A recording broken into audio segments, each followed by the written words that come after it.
FTH clear tute si bai vek ule Zozoi nen Thingpui pawhang ti hun kan lo thleng le ta clear tute he program hi mino clear sak ula he program a hin mi zo thalai te jinga kong sang a hlo tin na chan tuma be mek te la hlo tling chia ri lo te kom na hun kha he hun a hen karon mang thin do na amar chu hen kan mi kom te hi an theu ne we ti na lam ani lova lotin na chantumin na satakin an be ne chung tiang kong sang a lotin chantuma be tu te a then chu in fiam na konga te ponia then chu zir na konga te poniang tin na thona kun na thok na konga te poniang chu khatingang chi khanin kong sanga mi zo thalai te jinga lotin na chantuma be mek tu te he hun a hen karon kom thin do na Zozoi nen Thingpui pawhang ti hun hi milo thir sak zel turin kan ngen chewani olevania hian kabula futbawllar loting ni tuma be mek aron thu chuwa ka thil tu te kan van nei hle maya ani hen angin nge football zin kong alo zo chauti te tu na engdin mun nge thlen mek ti te ni zo thalai footballer da ni tumte ta na thil interesting tak tak kha voinia in tan non for chuwa thai kha kam tum don ani ole masa in ming te mi han soi sak te chele kaming chu Jojo mun lena ani Jojo mon lena Jojo mon lena ni avanya kan kom tu chu Jojo a kan ti menga footballer ming khop me ming po ni le Jojo ti hi enge iput na chan Jojo ati hi kaput na chan chu 96 kum World Cup khanin World Cup cricket World Cup omta chumi eng World Cup mo cricket chumi tumchuanin cricket World Cup om khanin kaming hi ten an lo phu ta ni chu cricket World Cup 96 Jojo he da lo sia ni chu cricket tan tingai lo wa cricket ti tur cricket World Cup 96 chun lo om ta ni ani le 96 cricket World Cup chun Jojo ti ming pu khan mi shet an lo de wang chi te kha chuang lo cricket World Cup ani wang khan min phu top ani chu Jojo ti ming pu khan chuang lo ma sila cricket World Cup shet reng na han Jojo ni ve ta sim ti ani mo Zimbabwe khel tumin ani mo Zimbabwe le West Indies chumi chung chuni pianga chu wang chun Jojo ni ta chu tiangin player a khan Jojo ti nom chuang lo ani tak chu tra le mai lo mang reng le mai Zimbabwe le West Indies anin khel ta brain la ra te horon that chautir de pon yang a tro eng pon ni ta sela khalam khachu kan soi tu mani lo ta chu in khel ming joy chuanin Jojo a lo ni ta ni chu tra ve sim ti khanin kan kom chau bu rok tur po chu lang chau de hwal rok in ka sia ani le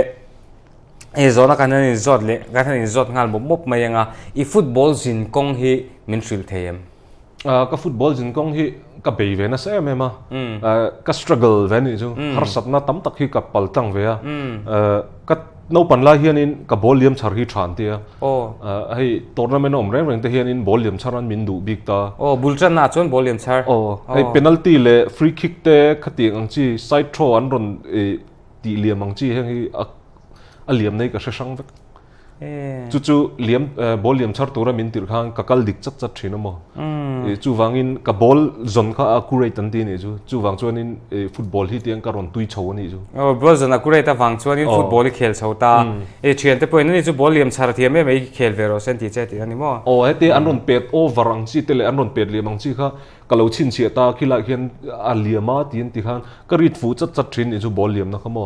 chu wang chuanin kha nin phurna min pe a football khel chak na min pe ni chu karil ruwa khamo ani tak chu ole ani chon ti chon buliron tan chhota ni ball liam chara tang chuanin thil common ve tak mai common lo ve tak mai te polo ni ta ni ball liam chara tanga football zin kong ron zo tana khami tam takanom kherlo mai thia mara chukha kha idang lambik ne tilang tu te pokhani mai thia tro te chuanin buliron tan chhota age level a te mo mizoram ai o han kalang chi te mo khati gang khai nei em age level a khan enge thlen chin 2004 khan under 14 ka trial subrato chuanin amar chu mulkanga vain min choka yu pat mele me min ti mo ei kaban te mulna sa kan no pan la kan sual thin la pong kaban an min kek thina mo iban mulan ke ka min kek vak thina chuanin anuwa under 12 a khanin ka trial le ta amar chu kan coach khanin ama kuma under 14 ai try lai thing to silova 12 ai chuanin lokin under 14 a han ithiam lo wang poni chuang lo muling awang sim kan drop che yu pat mel min tia tin ka hapui hi pathum lo to to box ya under 14 try lai chuan ani tak chuan hapui kha an en na deu ber khan ta le mul ka lo nga box ya mo chuanin 12 khanin ka trial le ta amar chu kan coach khanin 40 nai trial to a itling lawai upat mela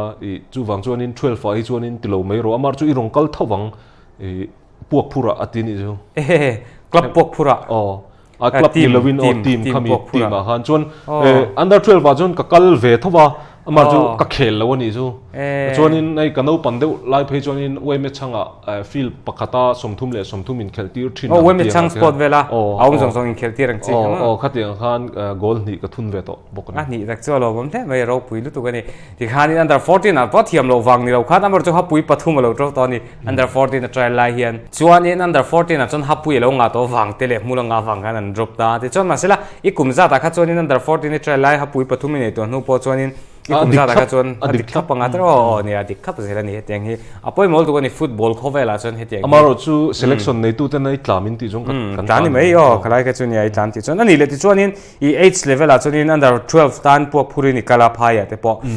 ti lo chu nu ma kha om lem lo ta mizoram tan gol khung po khani chuang lo ta ni tro gol khung tu na ril ru chu nei mala i khung lo kha chiang em ma se en lawa mizoram ayo jong kalna ka nei to tho thil da pan na line ka kal to mo amar chu final a khanin punjab nu ka akudarang dewa pai ning ka ne lo ta pai nin punjab nin nia hi thil om thei tak tak ani mizoram ayo pan na la kalti chungchang ka mani total lockdown ana satlai khanin kati khan mizoram kha kuwa kan han tram ta thut me kha ta han mizoram ayo wa khulama pan na zukla kha me ngom zat khan ve mo chutiang a chuni lo chuak ve to tinania alom hle me punjab nu pai ni ne lo tro ani chona try ani chonin ace level chukan kalsan le tanga club a khanin tuna hianin khoi club a nge nilovin mizo club ai khel lawa chumi ma I club khelna kan soi ma mizo club a hian engwai nge khel lo na chan ka chapo na lo ngai lo ula ngai la wang ngai la mizo club a hang khel chak na ka nei chapo thei poi ni lo sim ta tra ka tum lo sim mizo club an hei club langsar tak om ta MPL a te po din thar FC te chamari FC te aizol FC te ming langsar tak ta ma se khel chak na ka nei lo ka trial ngai lo ani tak che mizo club a hang khel ka tum lo top ani chuan phai club a chuni khel ta phai a izuk chuk khata tinania I tuna phai a chuni khoi club a ngai zuk sign na sakber phai hen club tam tak om ta hey kolkata da po club lian tam tak om ta mohun bagan te East Bengal te George Telegraph yang chi te Mohammedan he ta gowa ai li ka te po tingan club tam tak om ta hey Manchester United Arsenal tiang chi te mo ma he tu ka khel lo ta phai chu Manchester United te Arsenal te lo a club lian ka soi thai Europe te po mo ka tingan tam tak khan om ta Arsenal te ka ting ma he ka khel lo ni chu nga chun chu kan sign lo ka sign lo ani I sign na khani ka Jojo tak ka chu phai zuk chuk ta ni chung club chaum thu te ka chu kan shia ni kan kom ma che pon kan shia ni soi to pa chun Liverpool te Manchester United Arsenal Chelsea te kan shevek ta ni India po Mohammedan te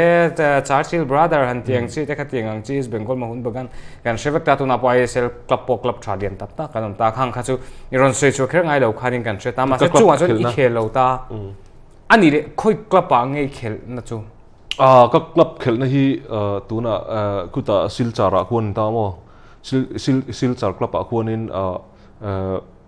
club lian vak ani lowa club pacheve takani mo chunga chung ka juk khel ve ni chu ani tak chu ani le tu ta chuin I juk khel ta I khel na club a chuin engtin nge I juk sign thei da na kha ai har sana tam takhi ka paltlang ve a khutlai ka juk khel theina tur khuanin tum khat kha kani ten in sakan tuma chuanin I tran la dona rongkal ve ron te ka juk kal ve ni chu chuanin kongsira henin National Highway 54 a henan lo khela chuanin kan chukha in so na hunan hi ka te ma se ve pet ka thiam lo mo ve pet hi ka thiam mi lo ta ka thupani chu chuan dingjong in ka sep char ta chuan trick chi sang ve kha kan ti kha anon ho dur nge ni kung lai velami ho kha ain khelo khan ho dur min ngai sang ta chuan anjinga u ber lo in khel ho chuan beklak na mi ho chuan mo shen preng ne nan lo in khel ta mo chuanin khata han ka zuin so ve ni de ber chu chuan anjinga u pa ve de ber dur kha ka va bia hedang ka sign thengem ka te sign theng te ka sign na ta chuan ka khel ani chu ani chu ani le in club a chuin dieting vel te mo ele in chungchang khain ulukem uluk tila squash le badam kan squash le badam kan A squash le badam kan A abak in A chuang lo ni tak chu ngai pui mo thave niang ka te mo ani thave niang ani leng position angai su khel chu ta khuta chun penalty back al khel chu khoi lai nge om hei hemi D line bor penalty an pet na thin hemi bor a hian midfield te defense in car khatiang si a khan hei ka khel du ka position ka du ber ni mo club danga ka kalpo hian ani le penalty back chuan engei ti in khelna hei hetia antinan kan pol tena penalty lo muta se lo va pet pheya khatianga kiparina alo dan let lo chang tu ka penalty back an shela wang tu nang la chuan ani tak chu ya penalty back penalty le lam pol enon peta keeper lo save mo bar in lo save lawa perle de lo pe chuak khatiang kha chuan khatiang che khan le lama po kan pol ten keima ni na kan hu huna po lo pek le tu le lam keeper in lo save aron le lo pe go long su tur shim an ta a that chu nia ti tur chu nei vak lo thin don ni chu tro in khelna chu ni le footballer a hian in tungai ngai san ai tun lai chuan in mi pahnih top anum ta Lionel Messi le Cristiano Ronaldo Lionel Messi kaka Messi le Ronaldo ane ma se englowa ka du Brandon chu no khuda kan in bulami ne mo ka du ber chu ngati ge du na chan ve pe ta thiama ve le ding apang thiam nia footballer du zong te po Australia mai ve pet thiam te khan khai ngai sang ka top mai ni ani le tin mo Brandon chu ko pang hmang thiam anyone tu pui the chi khating chi kha acha chu ti hana football then chin omang chu kan she thiam chho to men ka ringa Jojo hi I ani le football ni lawa hin enge tuina dangi nei em thing kan zai thina mo thing zai hei hemi thing zai hi ting hi kan zai thina achangina phek te kan zai thina amar chu kan thing zai hi eng lo ta mo an shawak lo be thei char kan zai ve ngai lo mo pach do kan zai thin pach do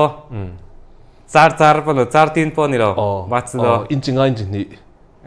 pach do kha kan zai thina kan supply thina mo chu kan zai thin zu Mizoram chu angen zai phaya vector thil ren ang phaya kan ni vector ni chu Mizoram man la sengai long pach do hi mo nga tan gan man thin abana te tin long chuata te ani tak chu lo ne pach do thing zen zai thi de ni Jojo te hiam ani le ti chuanin football lo chon thing ze chon tui ta ni tin mo ka tuina dang pakhat kan soilenga mo football hi lo khel lo ta ngilang chuanin ice hockey hi ka tuia mo ma se ka khel ngai lo ni ai khel ngai lo wang eng tika mai khel hek lo wang ice hockey chu tro Mizoram wa chuanin vur te chu le chom ngai te le ni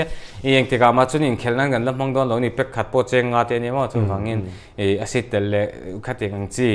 ko sun nutel ang chi te phei kha chu to go wangin ice hockey kheli chu kan la hla ta ni chu wangin khalai khanin I khel don ma ni te khan lungoi me la tro kan program po kan du tong mai don nga voine footballer hlot lin tum Jojo kom na kan han nei ni ati chon Jojo